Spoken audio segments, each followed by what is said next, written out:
You shaped it in your mind. Total performance. Now the all-new Toyota Supra brings it alive. Super Power, created by a 3-liter 24-valve, 200-horsepower engine. Super Suspension, racing type, double wishbone, fully independent. Super Cockpit, where you perform. The new Toyota Supra, performance without compromise. Now the Supra dynasty begins. Who could ask for anything more?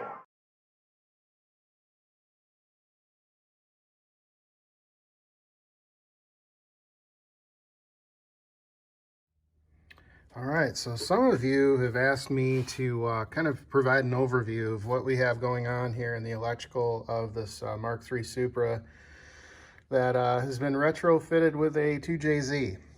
And basically, I've done all the electrical myself. I'm not, trying to say that I am a foremost expert in the field, but I do like doing electrical, and I am somewhat tedious about it. So I'm just going to share what I did. I'm not going to include anything going on with the motor for the most part, just basic electric in the vehicle.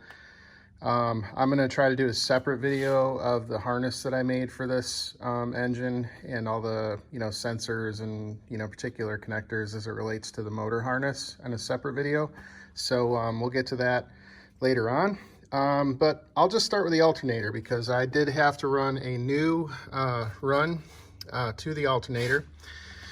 So I ran 4 gauge here. I've got 4 gauge. I believe I have 3 wires going to the alternator, which are basically fed from the original wires over by the fuse box, the engine fuse box. So basically I ran that down and around underneath the radiator support. I believe in being nice to wires, so I don't use zip ties for the most part. I like to use Velcro. Bad thing about Velcro is that, it does kind of get dingy looking. Everything likes to stick to it, as you can see by those blades of grass. But anyways, it's going to be under the radiator. I'm not too concerned about, how it looks, as long as it does its job and holds that in there nice and secure, which it is. So it comes over,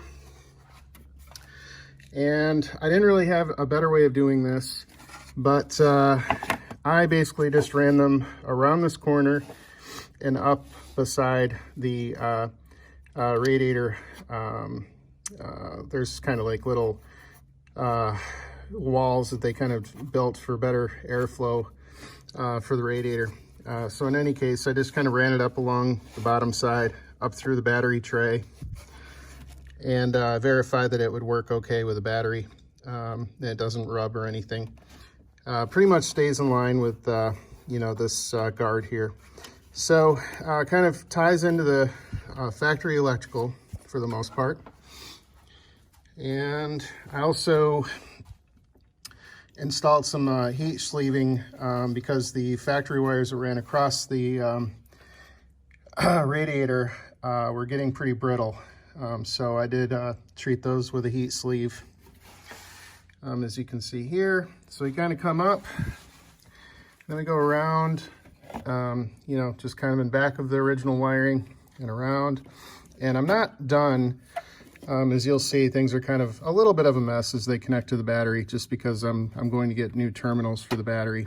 I'm not sure how I want that to look yet, but we're getting close. Just bear with me here. So basically, let me go on the other side of electrical connections, and basically what I wanted to show you here is I have,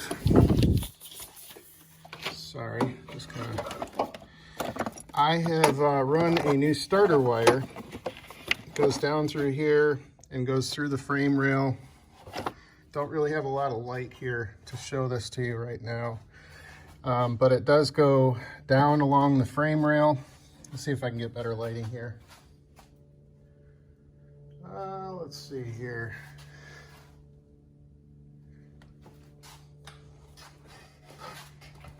I don't know if this will work or not, we'll see. but yeah, that's much better. So we basically have this 4 gauge again that I kind of ran. I used the original little like, there's like a noise choke. I don't know what it is, but there's basically like a little, actually it's probably just a guard to prevent rubbing. But installed that here and where the factory one was, and just goes down and ties into the starter. So that's a 4 gauge. The 2JZ had a little oil dipstick thing with a little holder here, so I ran it through that. But I'm sure that it's safe, and it's pretty much run where the factory line was. Now the 4 gauge is a little bit of an upgrade from the original one, and I don't mind that at all. I like to upgrade all the wiring. So that just kind of runs down and along here, and it goes directly to the battery connector right here. So that's this one in the middle. I have a 4 gauge that comes off from here and gets fed into the fuse box. I'll go and show you that next. So if we follow that, I left it very long. It just kind of wraps around. Again, when I get it all, put back together, I will cut this shorter and run it to the proper length. But essentially, we have a 4 gauge that comes off from the battery terminal there and gets fed to the factory fuse box in the motor compartment. And it essentially, you can just, ignore all this wiggle waggle, but it essentially gets fed into here, and it goes into this primary fuse, which I've upgraded to 120 amp. I don't suspect I'm going to go any more than that with my factory alternator. And so that's kind of just like the primary between the battery, the alternator, and this fuse box. So that's kind of what feeds everything in the car. That used to be a wired fusible link. That burned up long ago, so I upgraded to this format of fuse. So let's see, let me show you underneath here. I actually added a circuit and cleaned up the wiring here. I added this circuit here, which goes to a 20 amp fuse, and that basically goes to my goes to my fuel pump. So that's a primary for the fuel pump. I'm going to carry an extra 1 or 2 of these on the road in case I have any issues. Yeah, that's what I'm using to feed my fuel pump. This on the 86.5 was just a blank. I got the terminals. I looked them up, found the terminals online, ordered them so that I could actually, again, add a circuit here. And you can see here that that's where I've added the circuit. That's where the crimps go.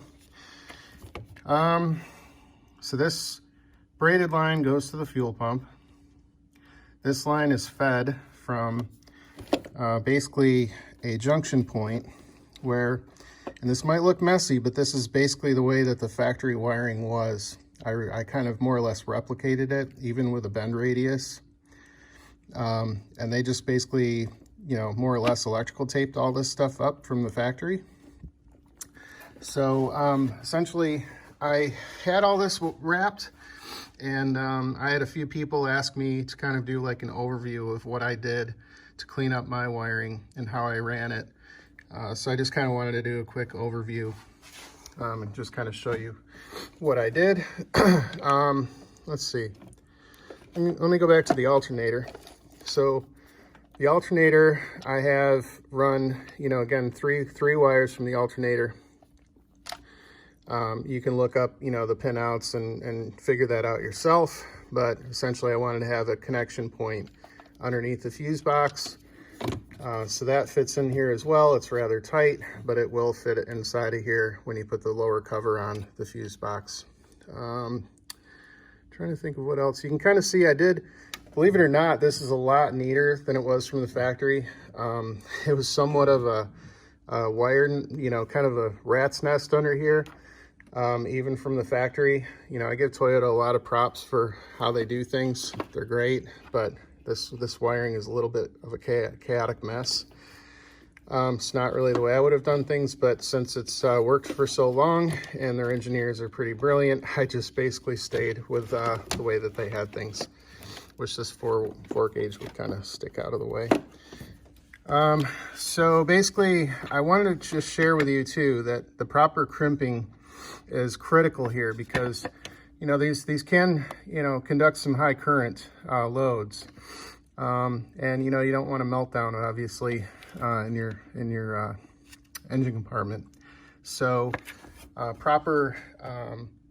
using the proper wire splicing materials is very critical.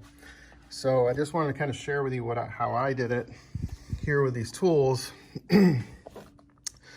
These are pretty good, you know, off the shelf Amazon crimpers, of course made in China, but HKS battery cable crimping tool with 60 pieces of lugs, and it basically comes with these here, which is great if you need ring terminals. I happen to like the copper ring terminals, so that's what I use personally. So, you know, I already have these. I don't really use these too much. I might use those for lawnmowers or something, you know, that aren't as critical, but I'm not going to use them on a collectible car, you know, that I love and cherish. So anyways, that's what it comes with. I ordered these. I couldn't find any in copper. Probably has a little bit better of a crimping. You know, copper is a little soft, so these probably do crimp pretty well. Have a good bite. I've done the pull test, strain test on these, and these are very adequate. So in any case, this is what I used essentially for all the larger splices here. There's 2. And then obviously I used heat shrink. So you just basically go as low of a you know, ferrule size as you can use when you're using the crimp tool, and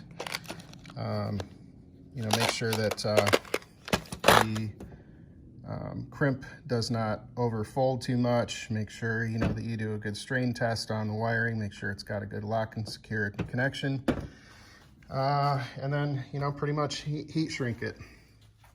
And so you know, that's what I've done, and all has been working well. Let's see what else. I also improved some of the grounds. I did respray this this engine bay, so I didn't really want to scratch away too much of the paint. I very methodically scribed around here, cleaned this up. I also used these little star washers that have a really good bite and a really good conductive path for grounds. So that is sandwiched in there as well. That's why this is a little elevated here.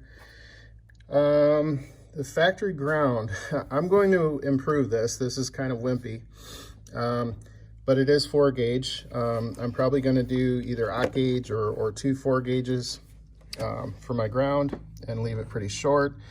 But this is essentially how simple the ground is. It's just one connection. Now, obviously, you know, when you have 3 4 gauges feeding to the positive and only 1 4 gauge feeding to the negative, you know, you don't really have very efficient circuits, you know, and you're not equalizing the ground path. So I definitely have to improve the ground. That's just kind of a makeshift, you know, during my test mode, if you will. One of the things that I'm having an issue with, obviously, is figuring out how I want my battery connectors to look, you know, and how far away that connection point is going to be to this ground point. If you use 8 gauge, you don't really have you can't really keep it short and you know, have a good bend radius for the most part. So that's probably why I'm going to double up and do 2 4 gauge connectors, or 2 4 gauge wires. So, trying to think of what else. Let's see. I made these factory relays, little nicer. I cleaned them up and resprayed them in kind of like a copper finish that mimics the factory color. Let's see. Didn't really change too much of this. I loomed a lot of the factory wiring and cleaned it up again, but a lot of this stayed the same. This line goes to the condenser fan for the AC. Speaking of AC, one of the things that I nearly lost my mind about was figuring out how to turn on the AC clutch and how to, power that on. And what I found was there's a little connector here, and it looks terrible, but it is functional, and I don't have any voltage sag or resistance here. I did verify. But essentially, this is the factory wire. There are two blue wires that lead into it, and it's just like a spade connector that looks like it could easily pull out. So that's why I did a really kind of over-the-top job with making sure that I used waterproof heat shrinking. And the waterproof heat shrinking has a more or less a bonding glue in it that not only seals, but it also does lock it and secure against the two surfaces that you're mating. So that's what I did there. So this basically is the wire that turns on the clutch for the air conditioning compressor. So there's that. I think there's a 4-wire somewhere here that I was also missing that I found. Let's see here. It's kind of out of sight, out of mind. I might have, it might be kind of wrapped up in the looming already, but there's another wire connector that I also found that was really critical to have in this conversion of motors. You know what? I think this is it right here. This connector that goes into this relay was just kind of, out floating around, and I found that in this mess of wires and, found that it connected to these relays, or this relay, I should say. You can see I have a body plug right in the back there, the yellow one. And I did buy a new plug from somebody that was basically scrapping a Supra, so they cut some body plugs for me and sent them to me.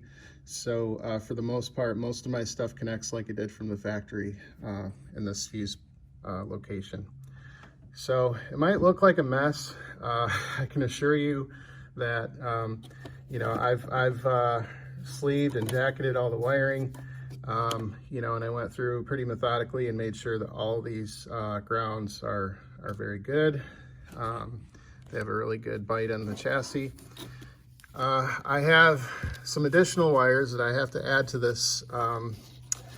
One of them is for heated seats on the inside. Of course, where else would they be? Didn't mean to state the obvious there. But basically, I have to cut this to length. I've got 2 wires in here. One is a 10 gauge that goes into the car for the heated seats and some other ancillary add-ons that I'm doing. I'm probably going to, install, not really a big fan of resettable breakers, but I think I'm going to give it a shot. If it fails or doesn't work quite right, it's not going to be the end of life if I don't have heated seats, and I'll just have to get something better. But I'm going to give this guy a shot. It's a 35 amp breaker. It should be sufficient for 30 amp, I mean. So it should be sufficient for what I'm looking to do on the inside of the car. And I like the idea of resettable because, if for some reason something happens with my heated seats, I can come out here and see, you know, what exactly, you know, if I have power out here or not. I can kind of, you know, visually see if it popped. But I just took a chunk of stainless steel and I'm just going to fill this factory location that was originally blank. And that's basically what it's going to look like when it's done. So this guy here, I'm going to hook up again to this 10 gauge that goes inside of the car. It's TCL wires, so it's you know, rated for automotive high heat use. Pretty much all the wiring that I've added is rated for that. So it's a step above some of the factory wiring. But I did also inspect all the factory wiring. I didn't have anything that was heat fatigued or damaged. All the connectors were good. There wasn't any corrosion in these connectors. And I'm about out of breath. I haven't shut up once. So anyways, and then I'm going to feed this guy off from, probably going to go back here and add one more wire to this, as much as I hate to.